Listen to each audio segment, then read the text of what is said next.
Gracias por la invitación, señores académicos, señor presidente, doctor Alejandro Reyes Fuentes, y nuestro coordinador, el doctor académico Guillermo Careaga Reina. Iniciaremos este tópico en el aspecto de que nosotros en Centro Médico La Raza manejamos este tipo de terapias de reemplazo de órganos desde hace 5 a 7 años y hemos tenido muy buenos éxitos. ¿Cómo podemos definir esto? Las terapias de reemplazo renal es un puente a que se recupere el riñón o a que el paciente sea sujeto a un trasplante renal. Vamos a conocer los principios de la terapia de reemplazo, sus indicaciones y vamos a ver la sobrevida de nuestros pacientes. Recordando que el paciente con daño renal es un problema muy grave en las terapias intensivas y es un deleterio del paciente día a día a corto y mediano plazo. Muchos pacientes se recuperan, dado que el riñón es un órgano muy noble y generalmente cursan con necrosis tubular aguda, pero un 15% terminan en insuficiencia renal crónica. La incidencia es muy alta, a pesar de que 3.9 por cada 100,000 pacientes presentan esta patología, es 10% de ingreso a las terapias intensivas y si no se tratan, cursan con una mortalidad del 25 al 45%. La cual es muy alta. Nuestra terapia de reemplazo continuo está indicada en pacientes, 1, hemodinámicamente inestables, 2, con lesión cerebral aguda, potencialmente reversible, y pacientes que sean inoperantes en la cavidad abdominal para dializarlos en ese momento. Entonces, las terapias de reemplazo renal nos dicen que es una purificación sanguínea extracorpórea cuyo objetivo es mantener una depuración y un balance de líquido y electrolitos las 24 horas continuas. Nosotros nos basamos en índices pronósticos, así como los cirujanos en terapia intensiva tenemos el criterio de Rifle que nos estadifica a los pacientes en falla renal, desde un paciente que esté en riesgo, en lesión, en falla y en pérdida, lo cual lo modifican de acuerdo a la diuresis horaria y a la cantidad de azoados. Posteriormente llegó esta clasificación que es Akin, que incorpora la de Rifle y también se basa en procedimientos de depuración, cifras de creatinina y horario de presentación. Si ustedes se fijan en esta diapositiva histórica, en los años 80 llegó la hemodiálisis, en los 90 cambiamos de una terapia arteriovenosa a una vena venosa, se integra el primer prisma en el 94, posteriormente empiezan a hacer adecuaciones en la Universidad de San Diego y finalmente se estadifica en toda América, llegando el Prismaflex. A esto lo hacíamos a la cabeza del paciente con bombas de rodillos, hemofiltrábamos al paciente, nos basamos en criterios de PACE, cómo está nuestro paciente, qué tipo de acceso venoso, qué circuito y qué equipo le voy a poner. Entonces tenemos toda esta variedad que está en la mano en el Instituto Mexicano de Seguro Social desde hace 7 años, lo estamos utilizando en este tipo de pacientes. Pacientes con choque séptico, cavidad inoperante, que están hemodinámicamente inestables y no tolerarían una hemodiálisis. O en estos pacientes con pseudomonas aeruginosa, cavidad inoperante y el paciente está dependiendo de amines. Entonces tenemos esta terapia de reemplazo, la cual nos estadifica esto, ultrafiltración continua, hemofiltración arteriovenosa, que ya no lo usamos, hemofiltración venovenosa, hemodiálisis, que no lo usamos en este aparato, y hemodiafiltración. ¿Cuáles son los objetivos de esta terapia? 1. Extracción y depuración de líquidos y solutos, mantener un equilibrio ácido-base, promover que se recupere este riñón, que si es una necrosis tubular aguda lo hará al 100%, y si es una lesión a nivel de médula, tardará un poco más. Tenemos accesos en pacientes pequeños, abordamos la yugular interna y la carótida, sin repercusión a nivel cerebral del flujo sanguíneo. En pacientes mayores utilizamos la vía femoral, arteria y vena. Y estas son las modalidades: ultrafiltración para transporte de líquido y para transporte de solutos, difusión, convección y absorción. De acuerdo al tamaño de mi molécula es la terapia que voy a usar. Si ustedes se fijan, las macromoléculas que son proteínas, mioglobina, lo hemos usado en pacientes con rabdomiolisis.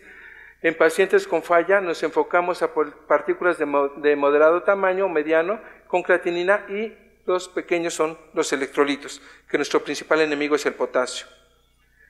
En ultrafiltración continua, ¿qué es lo que hacemos? Sacar líquidos, tratar de evitar congestionar a los pacientes, quitar la sobrecarga de líquidos, sacarlos de la falla renal, de la falla pulmonar y de la falla cardíaca. En la hemofiltración extraemos partículas de mediano y gran tamaño con un mecanismo de reinfusión y de convección. ¿En qué paciente lo usamos?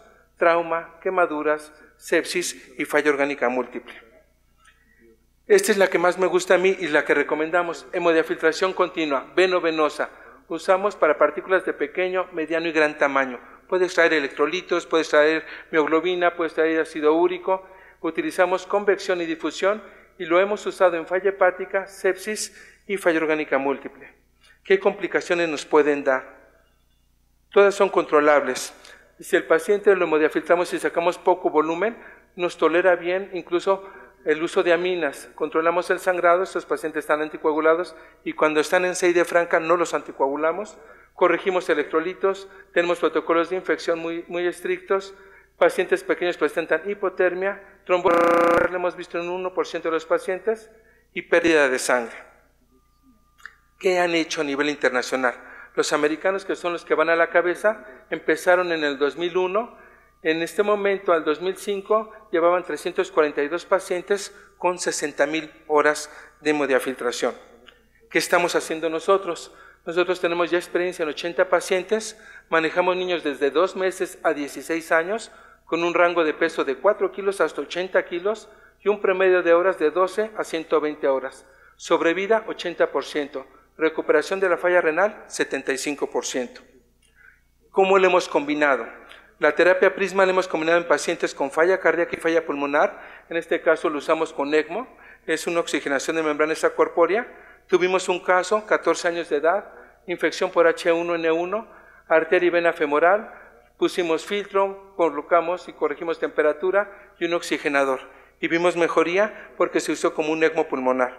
Y aparte extraíamos líquidos. En falla hepática, ¿qué estamos haciendo nosotros en Centro Médico La Raza? Punto número 1, es pérdida de la función hepática, la cual condiciona muerte y daño en niños sanos, con una evolución de 8 a 12 semanas. Este es el concepto. ¿Qué es lo que antes les hacíamos? Medidas generales. Si el paciente tiene una encefalopatía grado 1 o grado 2, dieta hipoproteica, evitar hipervolemia.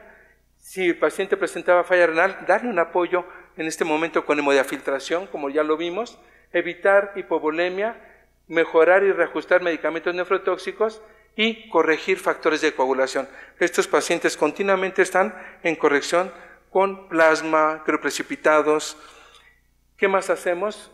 Alteraciones metabólicas de ácido base y el principal enemigo y causa de muerte y mortalidad, aparte de la hipertensión neocraniana, es la sepsis. Históricamente, ¿qué se ha hecho? Sistema de hepatocitos que en los años 50 cayó en desuso, hemodiálisis, plasmaféresis que algunos hospitales aún están realizando, incluso exsanguíneo transfusión como los compañeros del Federico Gómez, hemofiltración en los años 70 y actualmente trasplante de hepatocitos humanos que es muy caro y poco costeable, usado en Alemania. ¿Nosotros qué estamos haciendo? Estamos utilizando el equipo MARS, 1, para esperar a que se regenere ese hígado, 2, para mejorar el estado de descompensación, o la glándula hepática se recupera o se usa como puente a trasplante. El hígado es muy noble, con un 30% yo puedo sobrevivir esperando que se recupere con esta terapia. Menú a la carta, tenemos muchos equipos, que es lo que ha llegado a México y se adoptó en el instituto, el MARS. El MARS está compuesto por varios filtros, tiene un circuito de sangre, tiene un circuito intercambiador aniónico, un filtro de carbón activado que nos ayuda a depurar y aparte un filtro constituido de albúmina. La albúmina fija los tóxicos, el carbón activado los depura y regresa al paciente. Esta terapia la podemos utilizar de manera continua y es demasiado útil y nos ha servido en 5 pacientes. Lo hemos usado en pacientes con falla circulatoria y mala perfusión, esperando que ese hígado de choque se recupere, pacientes con cefalopatía grado 3 y grado 2, el grado 4 prácticamente está fuera de eso, disfunción renal y pacientes con hepatorrenal, como puente de trasplante hepático en 2 pacientes y para mejorar calidad de vida que lo están usando en San José Tec de Monterrey. Siempre va de la mano con el Prisma da la función propulsora y el MARS la función depuradora. Vean, este es un caso de un paciente, tiene 12 años de edad, el paciente es piscicultor del estado de Hidalgo, el paciente tenía factores de riesgo, tenía adicción a drogas, pero se descartó, tenía comportamiento sexual, que también se descartó alguna infección de ese tipo, quedó como hepatitis A. El paciente fue conectado a la máquina de Prisma 3 días y el paciente se recuperó a la 5ª sesión. Entonces, este paciente no necesitó el trasplante, le dimos pauta para que se recuperara. Es un paciente totalmente eutrófico. El paciente tenía una vida prácticamente íntegra. Lo canulamos en arteria y vena femoral y si se fijan, el paciente llegó con una encefalopatía grado 3 en fin de semana. Los médicos se abocaron, prácticamente una coluria. Cuando tienen bilis arriba de 20, el filtro se obstruye prácticamente en las primeras 5 horas. Este es el prisma que da el mecanismo propulsor y el MARS que prácticamente está depurando bilis, tóxicos, amonio y partículas de mediano tamaño. ¿Qué podemos depurar con esta terapia? Ácidos biliares, bilirrubina, aminoácidos aromáticos, triptofano, óxido nítrico y lo que más nos preocupa de este lado sería amonio, creatinina, o sea, los azoados, y también podemos depurar medicamentos en los cuales se puede intoxicar nuestro paciente. ¿Qué han hecho a nivel mundial? A nivel mundial tenemos el estudio RELIEF, 189 pacientes, vieron disminución de la creatinina, vieron disminución de la bilirrubina y incluyeron pacientes incluso con encefalopatía estadio 4. Estos son los casos que hemos tenido, otra paciente adolescente con una hepatitis criptogénica y estos son nuestros 5 casos que hemos encontrado.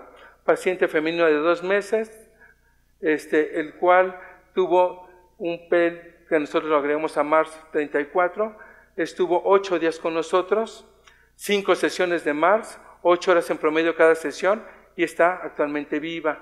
La paciente número 2, 12 años, pensábamos un autoinmune, estuvo 10 días antes del MARS, 4 sesiones, actualmente viva. El paciente de 14 años que les mostré, el piscicultor, falla hepática por hepatitis A, que creemos que es la benigna y es la más mala, tuvo prácticamente un día pre-MARS, tuvo 5 sesiones, se recuperó al 100% y actualmente pues está integrado. La número 4 es una de 2 años 4 meses, la acabamos de trasplantar de donador vivo relacionado, la cual la madre le donó y el paciente número 5 tuvo 5 sesiones, estuvo como puente de trasplante y nunca llegó nuestro donador. Cuando tuvimos un donador tenía quistes a nivel hepático y salió. ¿Qué es a lo que vamos? Le doy esta terapia esperando que un donador vivo relacionado, que es lo que hacemos, un split, dividir el hígado para 2 pacientes, trasplante de hepatocitos que nos hace en México, hígado entero, el genotrasplante, que es el futuro de los trasplantes, se está utilizando a nivel porcino, y el hígado artificial, que es incosteable. Nosotros que estamos haciendo en Centro Médico La Raza, hemos funcionado con otros hospitales como Siglo XXI para donador vivo relacionado y tenemos un equipo suficiente para trasplante de donador cadáver. ¿Qué conclusiones les puedo dar? 1. Estos sistemas de soporte bioartificial son una realidad en México, los tenemos a la mano, da una mejoría clínica y parámetros bioquímicos significativos, aumentan los límites de vida, es una complejidad pero es accesible, tenemos gente capacitada para eso, el sistema de enfermería, médicos y subespecialistas ya lo conocen y lo utilizan y tenemos beneficios a mediano y largo plazo. Muchas gracias.